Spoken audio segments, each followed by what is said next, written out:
C'est la Bulgarie aujourd'hui.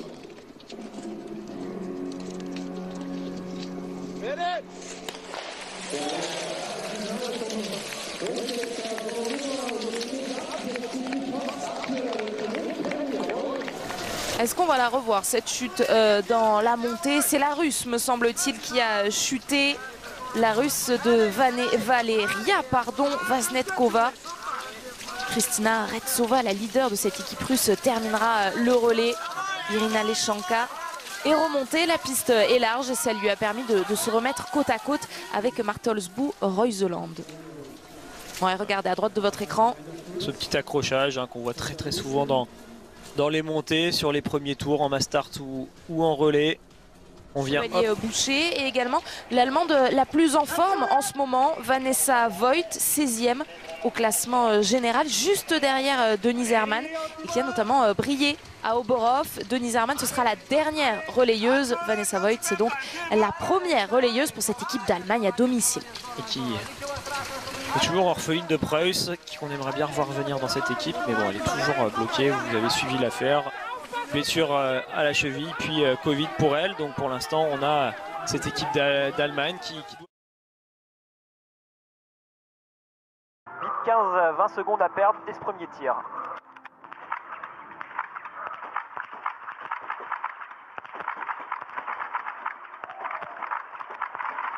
De l'italienne qui a déjà presque terminé. Il y aura une erreur, c'est Anaïs qui peut ressortir devant. Et elle va ressortir devant, donc Anaïs Chevalier-Boucher, quel tir rapide, efficace. Elle va pouvoir repartir tout de suite. Martelsbu Reuseland aussi, mais elle a perdu un petit peu de temps avec cette balle de pioche. Peut-être entre 5 et 10 secondes de retard. Attention à la Biélorusse qui va pénaliser son équipe, qui maintenant va devoir essayer de rattraper tout le monde. On va avoir un gros bloc. Et donc on va faire le point. 8 secondes de retard pour la Norvégienne sur la Française.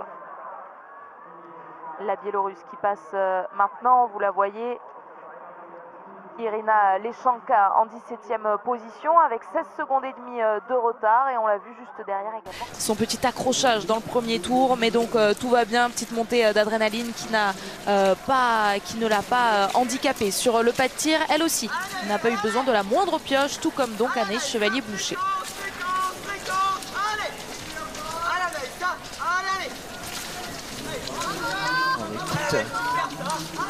Les conseils de Fred qui là est plutôt sur la technique, vous l'avez entendu, fréquence.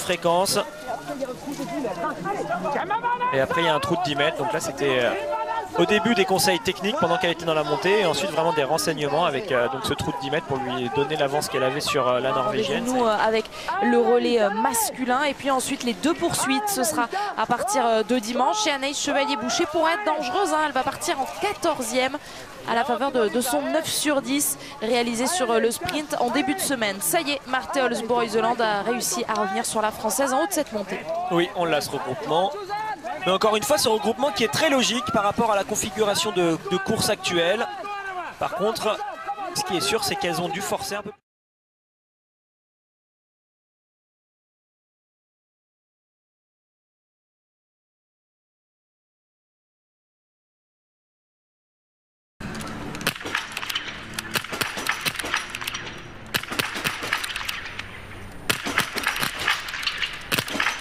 Toujours aussi rapide et cette fois très précise. Lisa Vitozzi va ressortir en tête avec Martelsbu Reuseland. Il y a une erreur pour Anaïs Chevalier-Boucher. C'est un tir de très haut niveau là pour les deux premières. La polonaise va pouvoir repartir. Attention Anaïs, c'est là qu'il faut essayer de bien se reprendre pour ne plus en rater. Allez, c'est bon, Anaïs Chevalier-Boucher va pouvoir ressortir avec une quinzaine de secondes de retard sur la tête. On a vu, il y a également l'Allemande et la Suédoise qui ont pu ressortir parmi les nations que l'on a surlignées aujourd'hui de cette ligne de départ. Un peu plus de 15 secondes, donc 19,6 les secondes de retard pour Anaïs Chevalier-Boucher sur Lisa Vitozzi. Ah, ça se regroupe bien entre celles qui peuvent y croire à ce podium.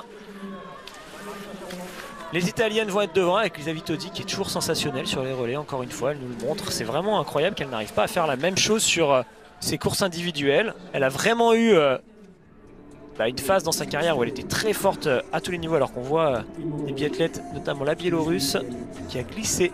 Juste, c'est quand même pas n'importe qui derrière. Erdal, pareil. C'est plus avec Femsteinevik qui arrivera en dernière relayeuse, qu'on verra, une fille qui est très jeune mais qui peut aussi nous surprendre, car je l'ai dit sur le sprint, elle a beaucoup de talent et on la reverra certainement dans les années à venir. Anaïs Chevalier-Boucher bien placée dans le groupe de poursuivantes, dans lequel on trouve également Vanessa Voigt pour l'Allemagne. Elle a l'air en forme, Anaïs Chevalier-Boucher. Oui, il faut vraiment qu'elle arrive à limiter le retard par rapport aux deux qui sont toutes seules devant. Pour l'instant, avec 15 secondes de retard par rapport à la Norvège et l'Italie, ça peut encore largement le faire sur 4 biathlètes. Par contre, il faut éviter que ça se transforme en 30 secondes. L'important, c'est d'être bien avec l'Allemagne. Devant la Suède et la Biélorussie, ça c'est féminin en Coupe du Monde. Stina Nilsson, la grande star du ski de fond, donc, qui va faire ses débuts dans ce relais en l'absence de Lynn Persson et des deux sœurs Berg. Elle est forte. Elle est forte là, Marthe Olsbo-Reuseland. On voit que Lisa Vitozzi n'arrive pas à tenir le 1 temps alors qu'elle l'emmène de bout en bout. Vraiment une belle course, bien gérée de la part de la Norvégienne. Et puis quand même Lisa Vitozzi qui elle aussi nous fait un beau spectacle. Allez, Kriouko, enfin Leschanka qui essaye de se replacer. Elle vient de passer devant la Suédoise pour passer sur cette intermédiaire à 27 secondes. On voit les Ukrainiennes qui ont perdu quand même assez gros dans ce premier relais. Elles étaient loin derrière, les Ukrainiennes. De voir comment va se comporter Dorothea Virer, qui est bien revenue en forme sur le sprint. Il y aura la poursuite qui va arriver dans quelques jours. Mais au milieu, il y a ce relais. Donc on verra sa stratégie par rapport à la Norvégienne. Dorothea Virer va donc être face à Caroline Knoten. Voici les deux premières biathlètes qui s'élancent en tant que deuxième relayeuse, Norvège et Italie, avec de l'avance sur leur principale poursuivante. La première d'entre elles, c'est Vanessa Voigt, qui a réussi à gagner quelques mètres, quelques centimètres même sur Anaïs Chevalier-Boucher. Vanessa Hintz pour l'Allemagne est élancée. C'est le cas également de Chloé Chevalier, la petite sœur d'Anaïs Chevalier-Boucher. Le relais est donc donné avec 20 secondes de retard sur la tête. On marque une petite pause et on se retrouve juste après pour la suite de cette course. Dorothea Virer pour l'Italie, Caroline Knoten pour la Norvège sont toujours en tête de cette course, de ce relais féminin.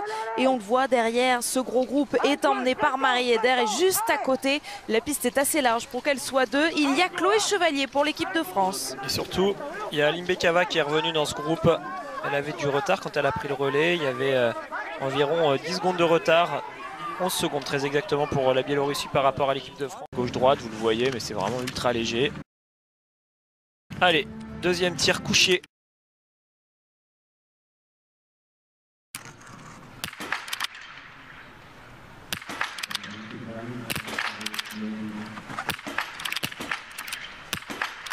On vous avait prévenu que ce serait rapide pour Dorothea Virer. On vous avait aussi dit précis. Malheureusement, il y a une erreur alors que Caroline Knoten, elle, va pouvoir ressortir seule en tête parce que Dorothea Virer repart à la faute. Et oui, elle s'est fait prendre là au jeu là, de la Norvégienne qui repartait vite.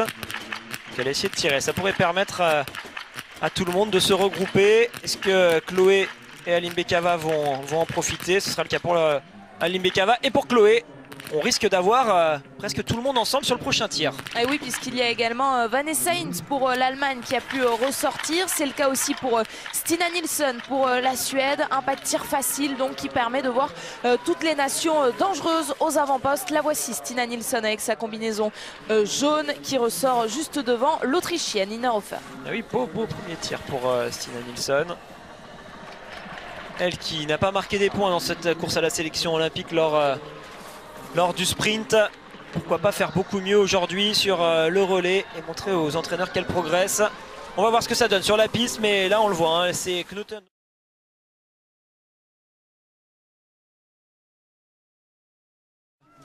Entre l'italienne et la biélorusse.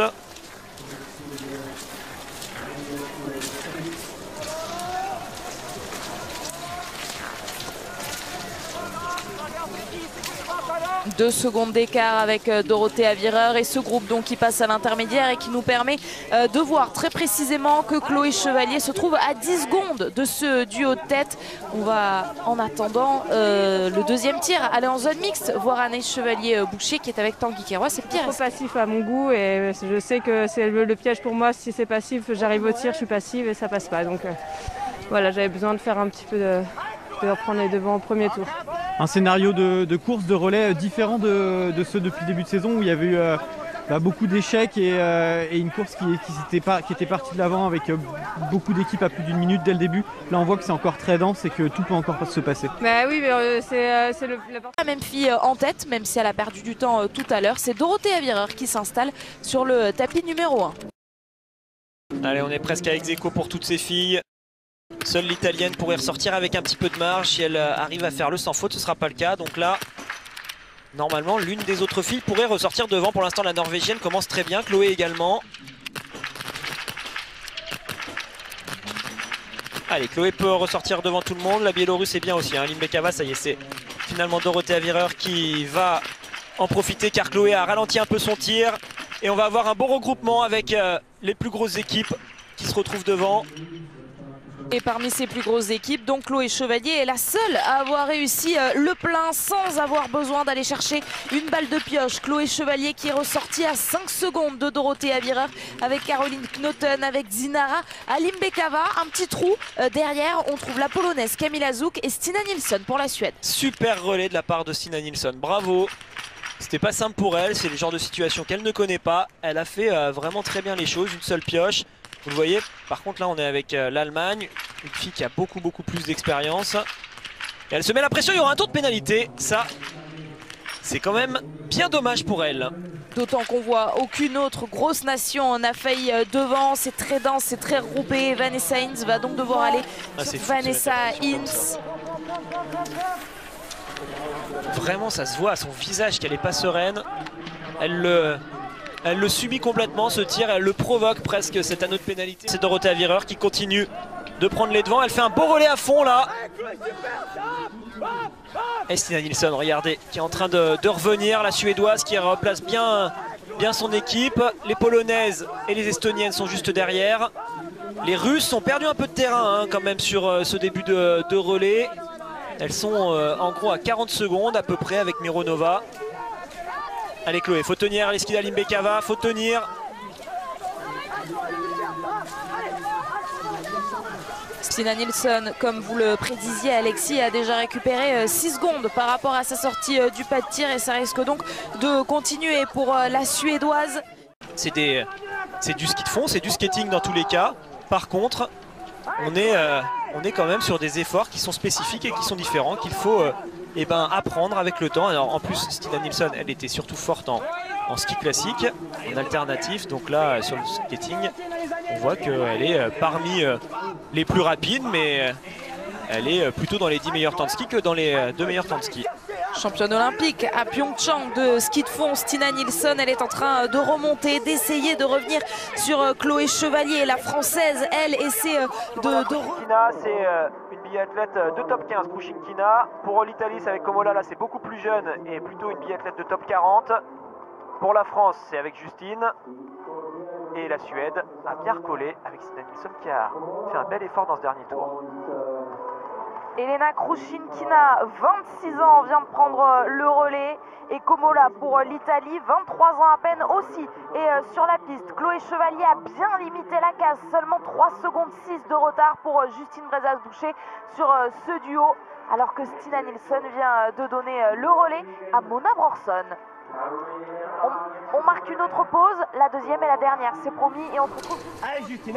Justine Brezas-Boucher a pris le relais avec 3 secondes 6 de retard sur la Biélorussie. C'est assez logiquement, vu son niveau à ski, que la Française s'est remise en tête devant Mona Brorson pour la Suède et devant donc Elena Krushinkina pour la Biélorussie. Elles sont désormais 3 en tête, un petit peu de retard. Cible numéro 1, Mona Brorson à la cible numéro 2 et Elena Krushinkina est à la cible numéro 3.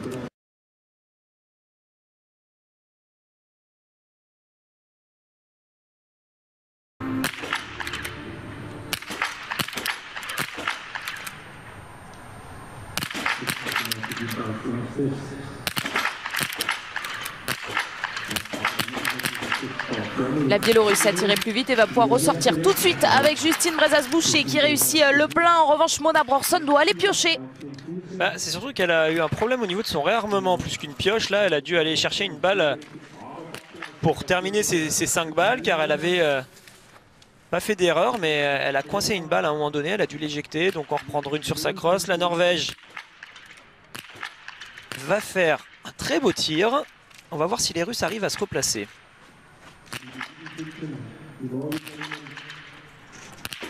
Bravo aux Estoniennes, hein. C'est quand même une surprise de les avoir comme ça 5e à ce moment-là de la course. Alors 6e, pardon, j'avais oublié les Norvégiennes. Et malheureusement des erreurs un petit peu partout derrière. Alors est-ce que Irina Kazakevich pour cette équipe russe va réussir à mettre la balle de pioche en premier, alors que la Finlandaise fait un beau tir? C'est l'Américaine qui va pouvoir ressortir et ça y est, cette fois c'est bon. La Russe Irina Kazakevich va pouvoir ressortir. On les guette hein, forcément, ces Russes qui termineront ce relais avec Kristina Retsova. Oui, en fait, c'est important d'essayer de comprendre aujourd'hui quelles sont les équipes qui ont des équipes types qu'on pourrait avoir aux Jeux Olympiques et quelles sont les équipes et le reste de cette course. Et elle a déjà gagné un petit peu de temps sur la piste. On va pouvoir bien s'en rendre compte avec l'intermédiaire qui est en haut de cette bosse. Oui, je vous l'ai dit dans le tour précédent. Par contre, entre Brorson et la Biélorusse, là, on est sur des niveaux de ski à peu près similaires. Donc Justine, il faut clairement qu'elle essaye de prendre quelques secondes d'avance pour se donner, pourquoi pas, une balle de pioche de marge sur le prochain tir. Mona Brorson qui accuse le coup, 3 secondes de retard par rapport à la Biélorusse. Et puis derrière, regardez, Samuela Komola, 23 ans, on vous l'a dit. En 4e position, Caroline Erdal. On vous avait prévenu, hein, ce serait une course très dense. Moins d'écart par rapport aux 2 autres relais qu'on a déjà. On est clairement un cran en dessous du niveau de ski des 3 premières. Donc bah, pour l'instant elles tiennent grâce à leurs excellents tirs. Mais par contre il y a des erreurs sur le pas de tir, ça va vite faire des dégâts. La Russe elle est en train de reprendre un peu de position, enfin en train d'essayer de revenir. Pour l'instant c'est un échec hein, pour cette équipe d'Allemagne donc qui est allée sur la note pénalité avec Ince. Hildebrand est en train d'essayer de combler ça pour se relancer dans la course au podium avant le dernier relais. Justine qui continue son bel effort. Fred, Louis Deschamps qu'on a aperçu également en train de l'encourager. Frédéric Jean qui est donc bien l'entraîneur principal. Louis Deschamps qui fait partie. Toute petite avance mais même pas de quoi dire qu'elle a complètement une balle de pioche d'avance sur la 2e. Ça va s'installer quasiment en même temps.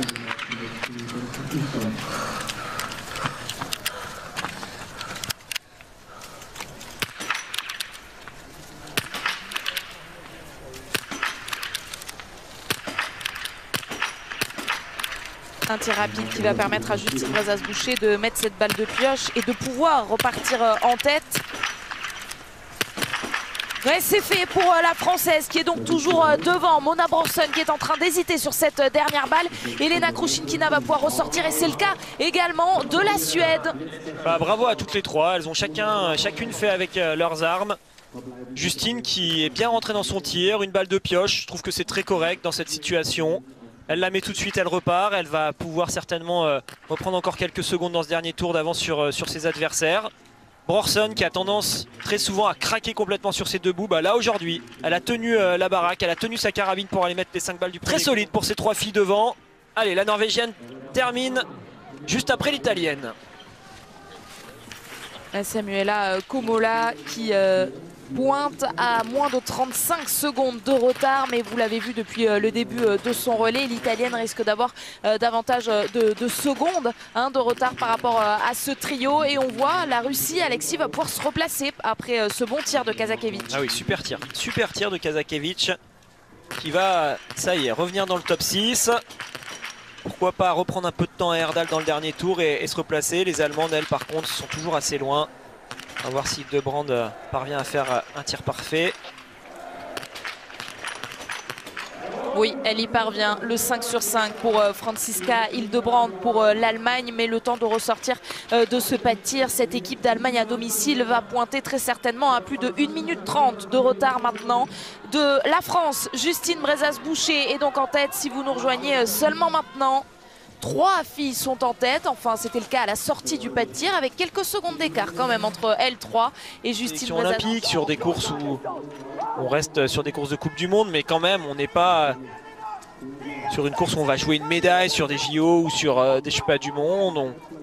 Elle n'était pas en tête à ce moment-là, donc c'est vraiment étonnant. On l'a vu, hein, je le disais tout à l'heure, sur son visage se mettre énormément de pression. Et ça a complètement plombé son équipe sur une course de très haut niveau comme celle-ci où il faut bien tirer. 2 balles de pioche pour les Biélorusses et 3 balles de pioche à peine donc pour les Françaises en tête de cette course. C'est très bien ce que font les Français. On a vu présente avec l'équipe de France et l'équipe biélorusse. Par contre, bravo aux Suédoises avec cette équipe plutôt B. Elles sont toujours là pour pouvoir jouer la victoire lors du dernier relais. Donc là, c'est une très très belle performance de leur part. Et elles nous font presque oublier les deux sœurs Hubert. À Östersund. Gérer, terminer le travail qui a été très bien fait par les copines jusqu'à présent.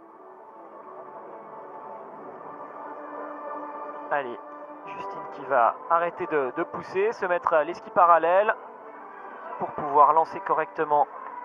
Julia, attention de ne pas partir trop vite. Voilà, il ne faut pas partir trop vite, sinon l'autre n'arrive pas à vous donner le relais dans l'espace qui est prévu pour cela. Et Magnusson, oui, vous avez raison de le dire, hein, c'est certes pas une leader de son équipe, mais c'est quand même pas n'importe qui. Format pocket, hein, vous le voyez, elle est plutôt petite parmi ces biathlètes en termes de taille. Mais par contre, elle sait faire du beau biathlon, elle est largement capable de faire une belle course. Et donc si Julia hésite, ça pourrait lui permettre d'en profiter. On verra ça lors des tirs. Anna Sola semble bien revenue aux affaires, elle qui avait déclaré forfait pour la poursuite. Elles sont pas très loin de la Norvégienne et de l'Italienne, donc pourquoi pas voir les Russes remonter 4e, ou même mieux si devant il y a trop d'erreurs. Les Allemandes se placent, il va falloir attendre encore un peu pour pouvoir lancer Denise Herrmann.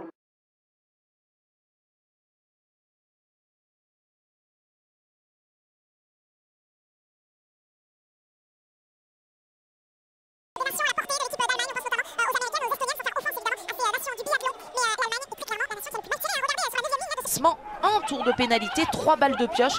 Aucune nation ne fait aussi mauvais depuis le début de ce relais féminin. Magnusson qu'on aperçoit là-bas au fond derrière Julia. Alors on a des encouragements assez forts, c'était pas pour les premières, c'est plutôt pour celles qui sont justement en train de se faire rattraper. Et là c'est bien Fred Jean qu'on entend.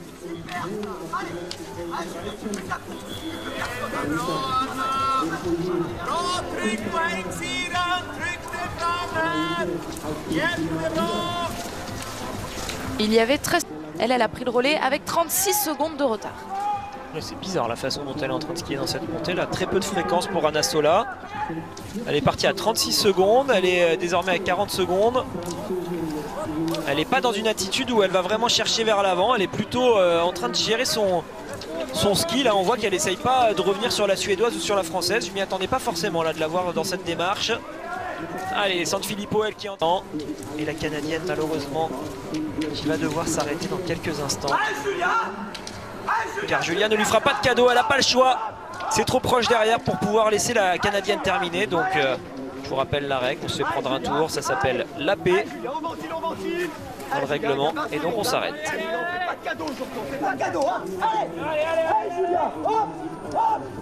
Vous parlez avec Fred Jean ou ça se passe comment? Parce que vous venez d'employer le même mot, ne pas faire de cadeau. Donc pour Julia Simon, la consigne est bien comprise et la Française continue d'augmenter son avance par rapport à la Suédoise. Désormais, plus de 20 secondes par rapport à Anna Magnusson. Mais Magnusson elle est vraiment bien active sur ses skis. Par contre, regardez la façon dont ski Sola, je comprends pas trop.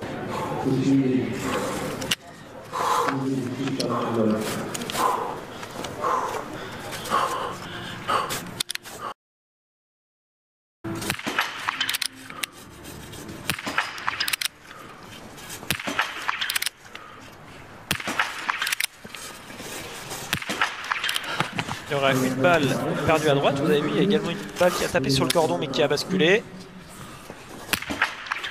Julia Simon qui va pouvoir ressortir grâce à sa balle de pioche, toujours en tête de cette course. Anna Magnusson vient de s'installer. Anna Sola, ça y est enfin là. Oui, elle va conserver un bel avantage, Julia, avec ce tir qui est efficace. Même si Magnusson vient faire un sans faute, ça ne changera pas grand chose car il y a une petite marge hein, sur les skis pour Julia par rapport à ses adversaires. Et Anna Sola, elle qui est un peu moins bien apparemment sur les skis, on va voir ce que ça donne sur le pas de tir. Ça commence très mal.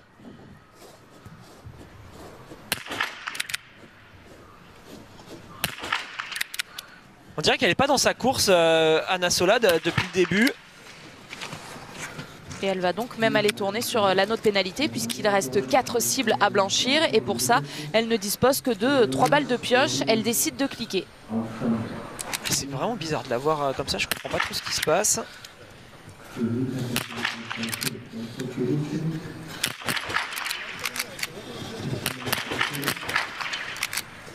Allez, éviter d'aller faire 2 tours sur l'anneau de pénalité. Derrière, en plus, elles sont en train de bien tirer. Femme Steinevik et également Federica Sanfilippo. Voilà, il y aura seulement, entre guillemets, 150 mètres supplémentaires pour Anna Sola. Femme Steinevik, Sanfilippo vont pouvoir ressortir. Et c'est la Russe qui va profiter donc de cet écart de la Biélorusse. Eh oui, là, ça va plus du tout être la même course hein, pour la 3e place. Alors devant, les places sont bien assurées pour l'instant avec la Française et la Suédoise qui sont bien devant. Vous le voyez, Sanfilippo, Federica qui se replace super bien.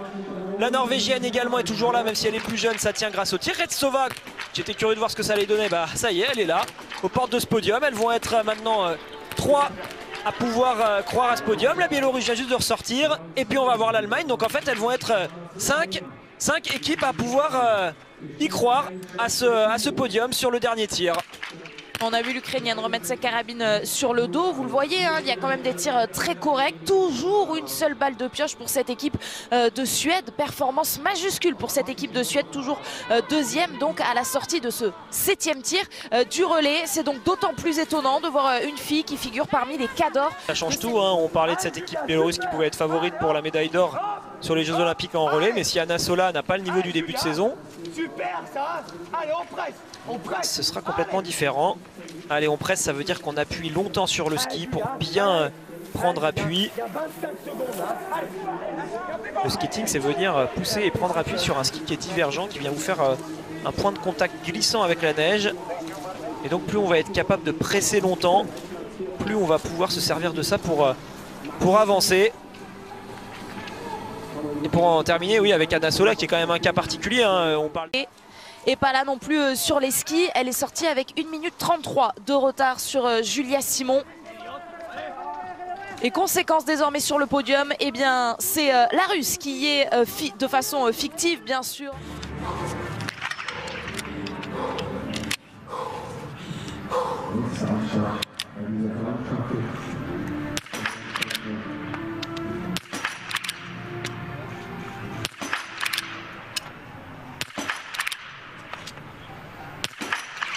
Contrat rempli et contrat bien rempli pour cette équipe de France. Le 5 sur 5 pour terminer pour Julia Simon. Les filles vont aller chercher une 2e victoire en relais cette saison. Parfait. Parfait ce tir. Si elle regarde les impacts de ses balles plus tard, elle se rendra compte que toutes les balles étaient légèrement en haut, mais largement dans la cible. Celle-ci est dans le coucher pour la Suédoise. Celle-ci également. Là, on a tapé à gauche. Encore une fois dans le coucher. Petit cordon en haut à droite, mais ça bascule. Allez, une dernière balle pour ressortir 2e. Ce serait un bon résultat quand même pour les Suédoises avec cette équipe de circonstances sans les sœurs Reberg. Elles montrent qu'elles sont capables de faire de très belles choses. Pour Julia Simon sur Anna Magnusson, vous l'aurez compris, la victoire va bien être bleue aujourd'hui. La 2e place pour cette équipe de Suède avec seulement 2 balles de pioche. Et la 3e place, le podium alors pour qui? Italie, Norvège ou Russie? Pour l'instant, avantage à la Russe. Par contre, si elle part trop à la faute, ça peut redonner de l'espoir à l'Allemande et à la Biélorusse qui s'installent. La Norvégienne va devoir cravacher sur les skis, ce sera compliqué pour elle. Et pourquoi pas voir Federica Sanfilippo, mais malheureusement elle part à la faute. Ça va donc redonner l'avantage à la Russe qui en profite. D'autant que Femme Steiner... Elle aura quand même deux fusées. On va voir si Anna Sola retrouve un peu de vitesse dans ce dernier tour. Ah, ce dernier tour va vraiment être passionnant et puis on a hâte de voir Julia Simon passer la ligne d'arrivée avec le drapeau français très certainement. Elle, Justine Brezas-Boucher, elle l'avait vécu à Östersund et vous avez vu qu'elle a suivi le tir de Julia en zone mixte justement avec vous Tanguy et Pierre. Ouais, Justine, sauf gros chute, on le souhaite pas évidemment, ça se dirige vers une victoire. Seulement 4 pioches aujourd'hui pour l'équipe de France. C'est un relais de très haut niveau que vous avez fait. Oui, oui. Vous êtes contente? Bah plutôt. Non, vraiment satisfaite et puis de toutes les prestations. Je suis contente, c'était un très joli dernier tir debout pour Julia.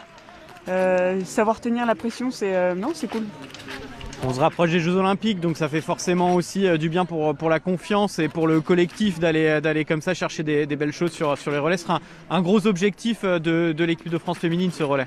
Oui, ça l'est sur l'année et puis ça le sera homogène et les jours comme ça, quand on sait sortir notre épingle du jeu, voilà, c'est des journées, on en profite et non, c'est vraiment chouette. Malgré classement du relais féminin, après 2 victoires et un podium, Victoria Östersund, 3e à Orfilsen.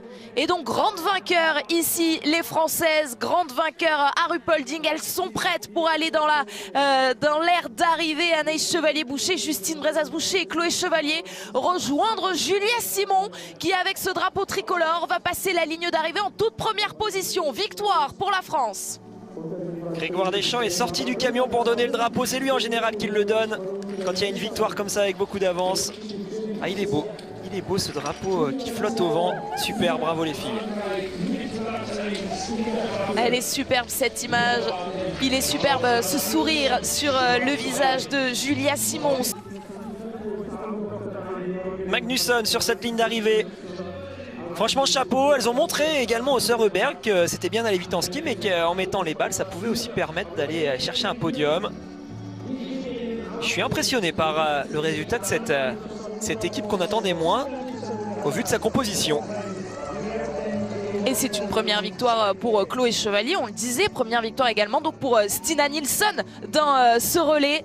Premier podium, oui, la 3e place. Voilà la Russe. Par contre, derrière, on va avoir un petit sprint sympa à commenter. Elles sont 3 pour essayer de terminer 4e, 5e et 6e.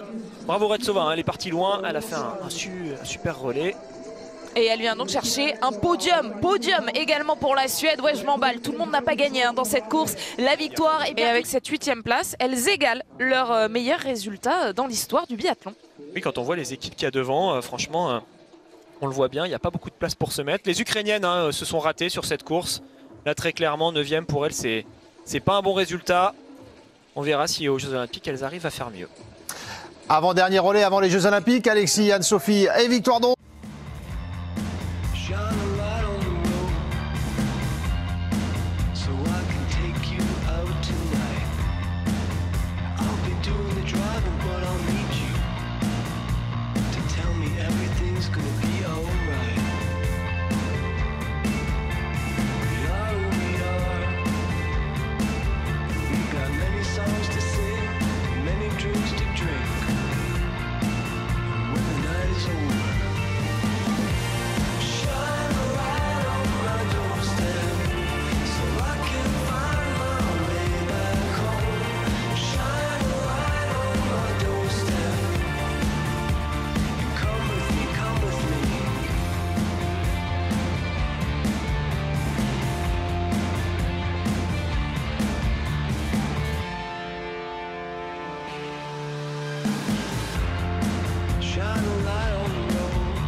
They got ringside tickets to the fire of the city.